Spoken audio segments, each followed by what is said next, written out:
Kenapa? Kok di sini status orang Islam dengan non-Islam di Indonesia sama?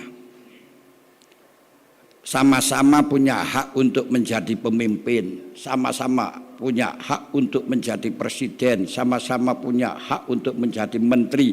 Hanya urusan milih itu urusan kita, yang milih yang sesuai dengan agama kita, tapi di dalam undang-undang tetap sama.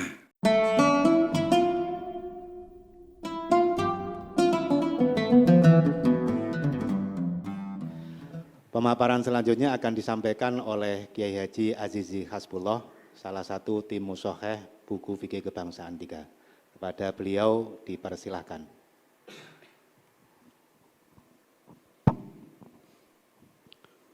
Assalamualaikum warahmatullahi wabarakatuh. Bismillahirrahmanirrahim. Alhamdulillahi azza min qail. Ya ayyuhan nas, inna khalaqnakum min zakarin wa unsa wa ja'alnakum syu'uban wa qabaila lita'arafu. Inna akramakum indallahi atqakum. Asyhadu an la ilaha illallah la syarikalah wa asyhadu anna sayyidana Muhammadan abduhu wa rasuluhu la nabiyya ba'dah. Allahumma shalli wa sallim wa barik ala sayyidina Muhammad wa ala alihi wa ashabihi ajma'in wal aqibatu lil muttaqin wala udwana illa ala zalimin wala haula wala quwata illa billahil aliyil azim. Amma ba'd.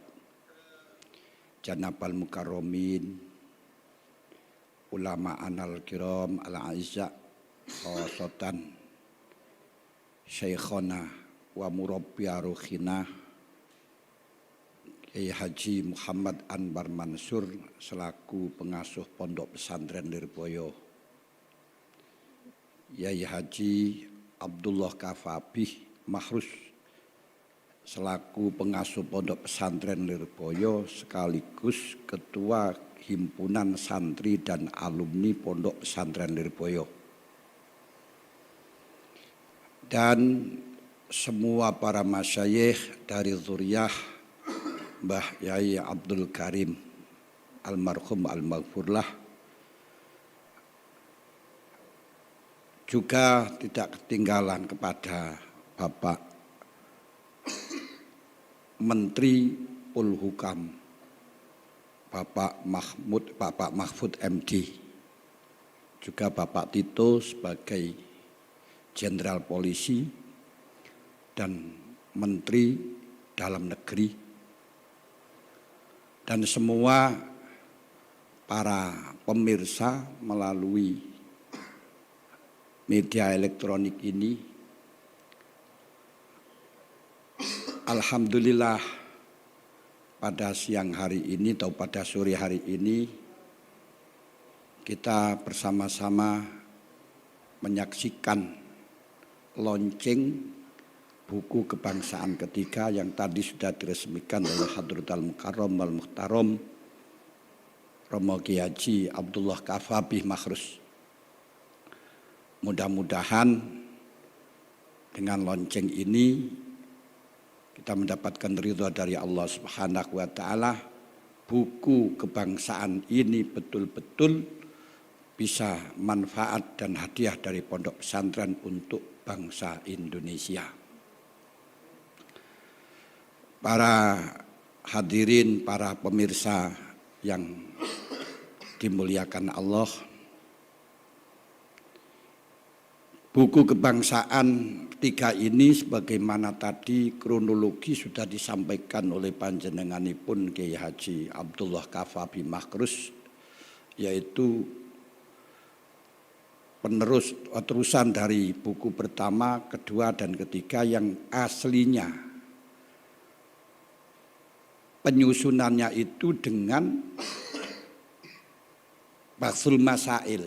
Jadi hasilnya hasil dari Bahsul Masail yang merupakan rutinitas santri dan alumni Pondok Pesantren Lirboyo untuk menjawab problematika masyarakat khususnya sekarang yang disampaikan oleh para kelompok-kelompok yang bisa mengancam keutuhan negara kesatuan Republik Indonesia. Makanya isinya ya seperti yang Anda lihat keseluruhannya. Setelah hasil bahsu masail, kemudian punya ide untuk dirumuskan, untuk dijadikan buku dengan harapan menjadi pertimbangan para santri-santri yang kadang-kadang di dalam memahami fikih secara tekstual sehingga terjerung keras, bahkan mendukung para golongan-golongan yang ingin mendirikan negara Islam. Jadi kita maklumi karena memang kurang kontekstualisasi dan aktualisasi Kutubuturos. Di dalam buku kebangsaan ini, tim perumus dan tim penyusun hanya sekedar merumuskan, menyusun, menerjemahkan Kutubuturos. Ini tidak ada yang nyimpang dari kitab-kitab Turos, hanya diaktualisasikan dan dikontekstualisasikan sesuai dengan zaman sekarang yang mungkin kitab Turos sesuai dengan zamannya. Ini yang perlu kita pahami. Dan kami selaku mewakili dari tim perumus, dari tim penyusun, mengucapkan ribuan terima kasih jazakumullah ahsanal jaza, khususnya kepada pengasuh Pondok Pesantren Lirboyo yang telah mendukung dengan secara penuh untuk tersusunnya buku kebangsaan 1, 2, dan 3 ini. Para hadirin, kami akan berbicara latar belakang tersusunnya fikih kebangsaan atau kandungan dari fikih kebangsaan 3, yaitu yang di sana disebutkan fikih kebangsaan 3 tentang jihad dan kewarganegaraan Republik Indonesia. Ini betul-betul kontekstualisasi dari Kutubuturos yang di dalam Kutubuturos orang-orang non-Islam itu ada Islam, ada kafir harbi, yaitu orang yang merangi kepada orang Islam dan mengusir orang Islam dari tempatnya. Ada kafir dhimmi, orang yang hidup di negara Islam dengan membayar pajak. Ada kafir mu'ahad, yaitu orang-orang yang gencatan senjata, berhenti perang dengan batas waktu yang telah ditentukan, atau seterusnya. Yang ada kalanya lagi kafir mustakman, yaitu kafir yang minta perlindungan di Indonesia, perlindungan pada negara Islam. Ini yang ada di dalam Kutubuturos. Nah, yang perlu kita pahami untuk di negara Indonesia ini bukan daulah Islamiyah yang bisa dipraktekkan sebagaimana di dalam Kutubuturos, tapi yang ada daulah persatuan. Makanya di dalam Pancasila yang ketiga disebutkan sila ketiga yaitu persatuan Indonesia. Ini kontekstualisasinya gimana? Perlu kita tahu. Ini dan saya mohon untuk pemerintahan menyusun sejarah berdirinya negara Indonesia dan dijadikan kurikulum baik Diknas atau Kemenak agar tidak gagal faham memahami negara Indonesia yang sehingga masing-masing ingin nyeret untuk daulah Islamiyah. Perlu kita ketahui bahwa negara Indonesia itu bukan kekuasaan orang Islam dan bukan kekuasaan non-Islam. Tidak sama dengan konsep yang ada di dalam Kutubuturos, karena yang ada dalam Kutubuturos itu hasilnya asalnya itu peperangan antara orang Islam dengan non-Islam, bisa dengan menaklukkan secara unwah, secara kohroh, yaitu memaksa kepada orang kafir yang sampai orang kafir meninggalkan daerahnya sehingga daerah itu menjadi milik Islam. bukan milik orang Islam tapi milik Islam. Terus ada kalanya dengan akad suluh mereka tetap berada di daerah itu akan tetapi membayar pajak. Terus ada kalanya yang negara daerah itu diberikan kepada orang Islam karena hanya minta perlindungan seperti di tanah Khubairah. Di Indonesia tidak pernah tanah Indonesia itu diserahkan kepada orang Islam dan juga tidak pernah diserahkan kepada non-Islam. Asalnya di Indonesia itu sebelum berdirinya negara Indonesia, tanah dikuasai oleh kerajaan-kerajaan. Yang kerajaan itu ada kerajaan non-Islam, ada kerajaan Islam, termasuk yang kerajaan Demak, yang itu Islam. Seperti Kalimantan Islam, ada yang tidak Islam. Kemudian kekuasaan kerajaan-kerajaan ini setelahnya kemerdekaan 1945 sepakat diserahkan pada Negara Kesatuan Republik Indonesia. Tidak diserahkan kepada orang Islam, tidak diserahkan kepada non-Islam, tapi diserahkan kepada Negara Kesatuan Republik Indonesia yang berdiri dari 4 pilar atau pada 4 pilar yang disingkat dengan PBNU, Pancasila, Bhinneka Tunggal Ika, Negara Kesatuan Republik Indonesia dan Undang-Undang 45. Makanya keputusan apapun di Indonesia karena ini daulahnya persatuan, ya harus berdasarkan musyawarah yang di dalamnya diatur, yang di dalamnya dikuasai dalam Negara Kesatuan Republik Indonesia, yaitu yang aturannya sudah jelas di dalam Pancasila. Ini yang perlu kita pahami. Ini merupakan ijtihadnya para ulama-ulama kita yang ketika disamakan dengan tak yang ada di dalam Kutubut Turos yang notabene dalam negara yang miliknya orang Islam, ya tidak sama. Kalau di sana miliknya orang Islam, makanya orang non-Islam menjadi kafir zimmi harus membayar pajak. Kenapa? Karena nunut kepada negara Islam, kepada tanahnya Islam. Nah di Indonesia tidak ada istilah nunut. Ini yang harus kita pahami. Nanti inilah yang menjadi latar belakang. Kenapa di sini disebut negara kebangsaan, namanya kebangsaan atau kewarganegaraan di dalam negara bangsa, bukan negara Islam, bukan negara non-Islam, tapi negara bangsa. Kedua, kita tidak bisa menghindar dari khilafiyah ulama, namun ada cara untuk mengamalkan di dalam khilafiyah. Orang-orang itu tidak akan pernah bisa seenaknya sendiri melakukan hukum yang urusannya sosial antar satu dengan yang lain. Kalau urusannya pribadi silahkan. Enggak sholat silahkan, enggak puasa silahkan. Tapi kalau untuk sosial ini harus dibawa negara. Ini yang nanti yang dikupas di dalam fikih kebangsaan. Kenapa? Kok di sini status orang Islam dengan non-Islam di Indonesia sama? Sama-sama punya hak untuk menjadi pemimpin, sama-sama punya hak untuk menjadi presiden, sama-sama punya hak untuk menjadi menteri. Hanya urusan milih itu urusan kita, yang milih yang sesuai dengan agama kita, tapi di dalam undang-undang tetap sama.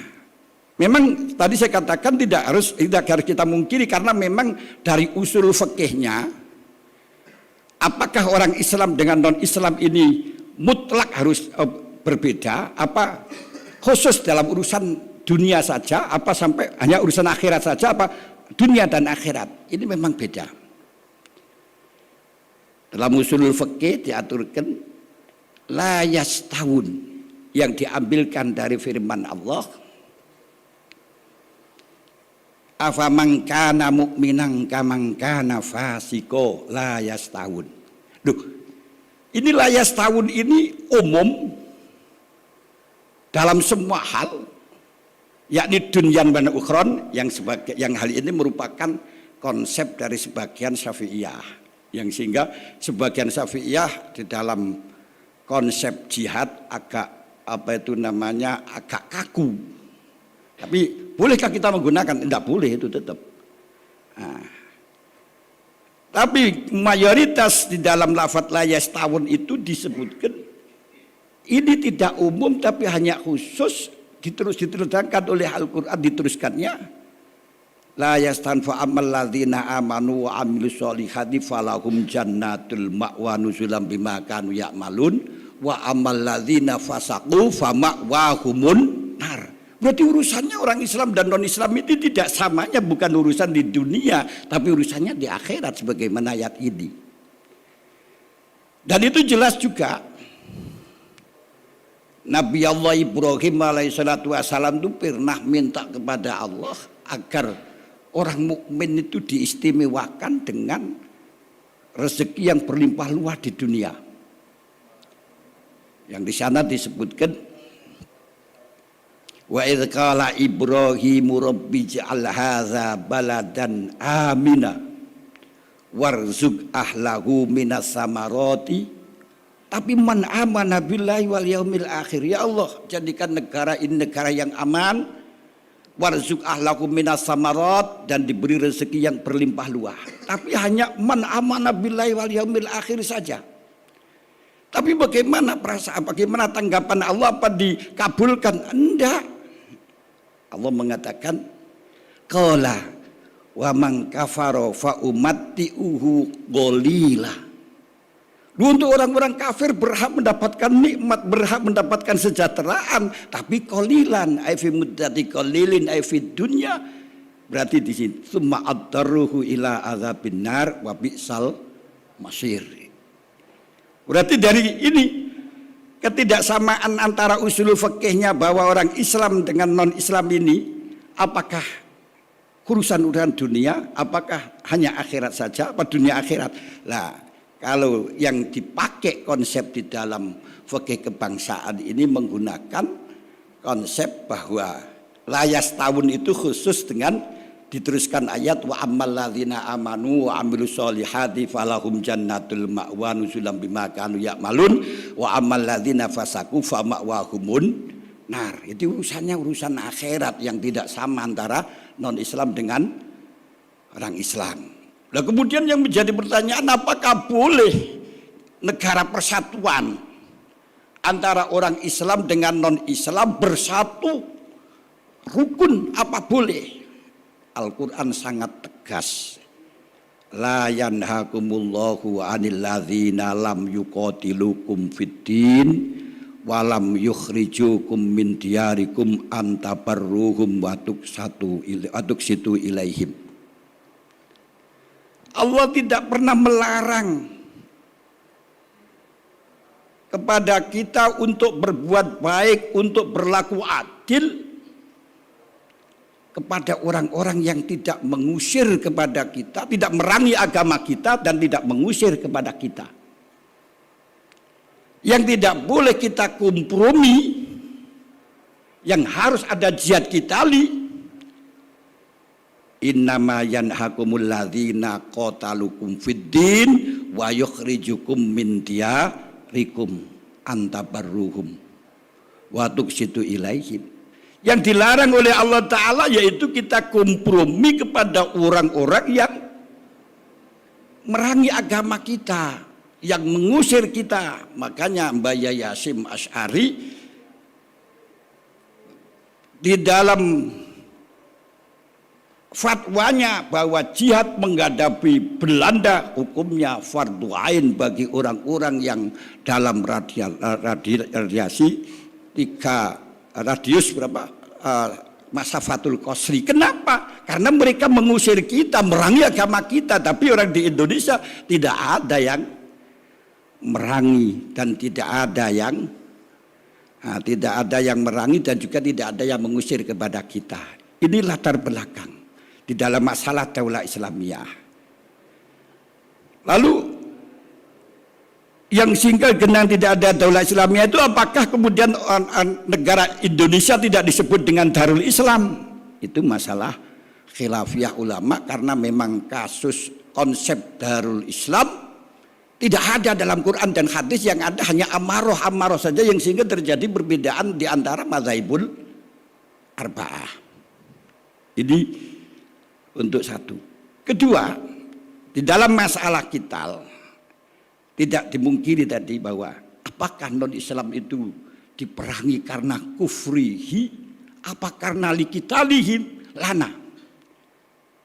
Nah, ini jelas memang ada sebagian Syafi'iyah yang mengatakan likufrihi, sebagian. Tapi sebagian yang lain dan didukung di dalam mazhab, di dalam ulama a'immatus salasah dari Malikiyah, Hanafiyah dan Hanabilah, bahwa orang non-Islam itu diperangi karena dia merangi kepada kita, bukan karena kekufurnya. Kenapa? Dalilnya gampang, karena Rasulullah melarang membunuh kepada wanita, larang membunuh kepada orang tua, larang membunuh kepada anak kecil. Kalau di situ dibunuh karena kafirnya, mestinya orang tua juga kafir, anak kecil juga kafir, wanita juga kafir, tapi kok gak boleh dibunuh? Kenapa? Nah, ini menunjukkan tegas bahwa dibunuh, diperangi itu karena mereka merangi kepada kita. Makanya dalam konsep fikih, kalau sekalipun orang tua, kalau otak peperangannya, yo harus kita habisi. Jadi ini yang dimaksudnya dalam jilad qitali. Terus yang menjadi permasalahan dibahas pula